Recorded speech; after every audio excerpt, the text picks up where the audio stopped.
So I've been watching a lot of old action movies the last couple weeks, and I found this scene from the movie Eraser with Arnold Schwarzenegger that was absolutely hilarious to me just for physics, conservation of momentum principles. And I wanted to share that with you. So in this scene, we have Arnold Schwarzenegger, and he's holding this large rifle, and it says that he can fire this bullet at nearly light speed. And as soon as he said it, I was like, this sounds ridiculous. But I had to think about it mathematically. I wanted to look at it mathematically. Does this make sense? Can this bullet fire at nearly light speed? So let's look at conservation momentum principles. We know that the momentum before has to be the momentum after. So the momentum before Arnold fires his gun has to be the same as the momentum after Arnold fires his gun. So before he fires his gun, nothing is moving. Nothing at all. The gun isn't moving, he isn't moving, he's standing in place. So the momentum before has to be zero. There is no momentum, he's not moving. And then after, we can do some solving.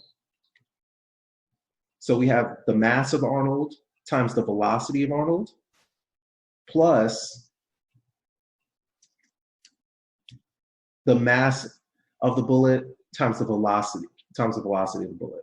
And if we substitute into this formula, we can solve for the velocity of Arnold after he fires this bullet. So let's plug in. 0, which is the momentum before, the mass of Arnold they gave us, 113 kilograms. That's about a 200-pound, 250-pound person. We don't know his velocity yet. Plus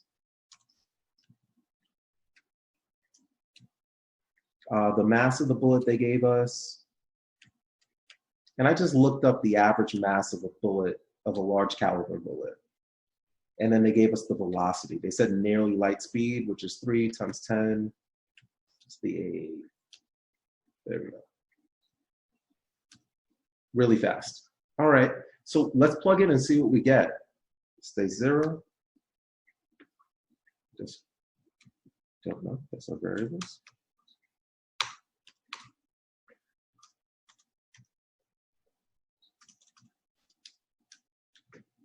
Let's see what 0.2.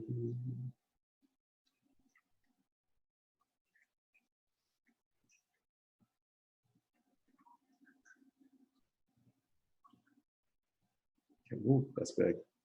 6, 3, 6. 1, 2, 3, 4, 5. Comma. Okay. 63 million we're talking about. Now we're ready to find out Arnold's velocity. So we're ready to see how fast Arnold's going. So you solve.